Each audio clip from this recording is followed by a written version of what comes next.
Chapter 12. It was over this summer that I decided to enrol in a course.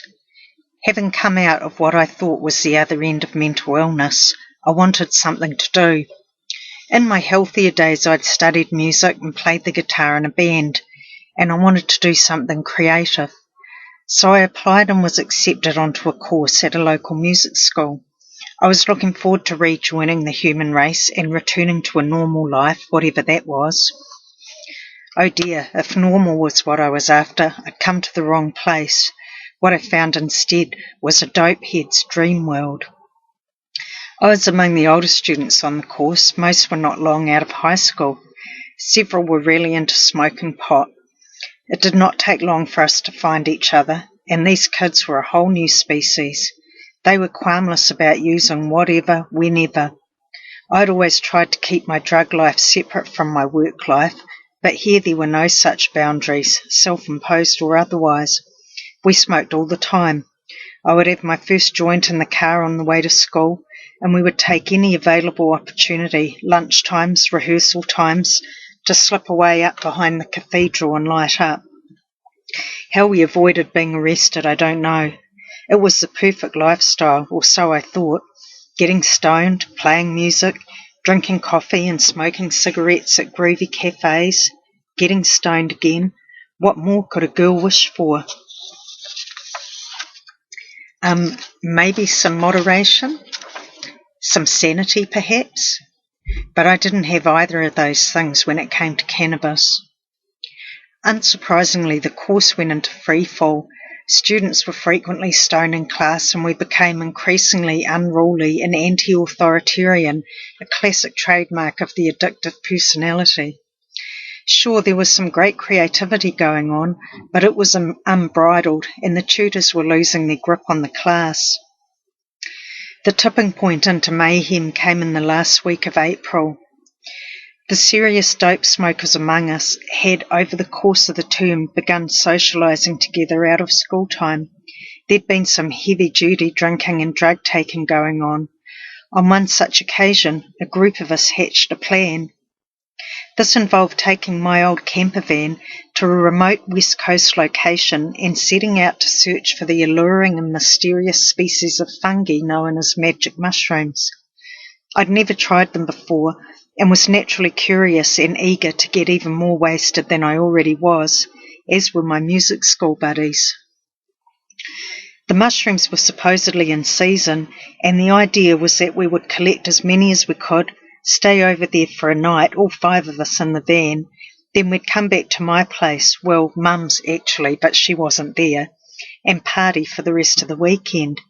Seemed like a great scheme, which probably indicates in itself that my thought processes were starting to become off the wall again. This will be great, we decided, and proceeded to execute the plan by firstly stoking the camper van with as much alcohol as possible. I remember tequila played a large role. So on the appointed Friday, after school had finished, we piled into the van and departed on our mission. We drove all afternoon. Looking back now, the whole venture was incredibly risky, but we didn't care. We were so high that none of us had any sound judgment left with which to question the plan. Legend had it that the mushrooms we were after, which are a Class A drug in New Zealand, grew on private farmland in the area. If anyone had caught us, the penalties for trespassing and possession would have been severe. Several hours later, we pulled up on the edge of a paddock. We bundled out of the van after first having yet another round on the bong to assist us in being complete idiots with no concept of consequence. We started to walk around, peering into the pasture, combing through cow pats for the telltale caps of the fungi.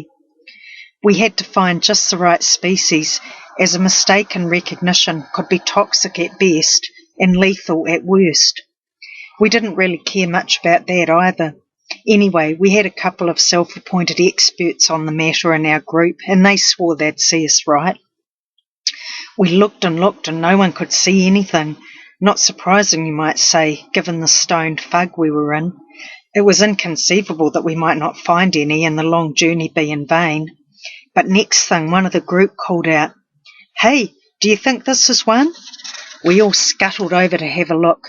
Our resident expert bent over and inspected it closely, then performed the identification test that uniquely identifies the purple meanie variety of the magic mushroom. Yep, they're here. There was no mistake. This was the real deal. And then the floodgates opened. Suddenly we could see them everywhere. They were all through the pasture and underneath the scrub. We'd hit pay dirt. We got out our plastic supermarket bags and proceeded to fill a couple with as many as we could find. Magic mushrooms aren't very big. The bags contained an awful lot of them by the time we called it quits. We got back to the van and stashed our booty. We weren't out of danger yet. Getting pulled over by police for any reason could be our undoing if they detected how wasted we were, which would have been obvious. But that didn't happen. Instead, fate left us to self-destruct outside of the legal system. That night we found a clearing halfway home and parked up for the night under a no camping sign. The deal was that we would save the mushrooms till we got home because they might be difficult to drive on and no one wanted to miss out. So instead we got into the tequila, the vodka and the dope and stayed up most of the night under the stars getting completely blotto and drove home on that instead. By some freakish good luck we made it home without any collateral damage. And then it was mushroom time. The 5 of us, 3 men and 2 women, we ate the lot, hundreds of the little buggers. We had them fried on toast, we made mushroom tea, we spread them with peanut butter, we ate them in raw handfuls straight out of the bag. I don't remember a lot about that weekend, again, unsurprisingly. I do remember a lot of laughing, being in some totally whacked out zone on the fringes of reality, not quite delusional, more kind of halfway. I liked it.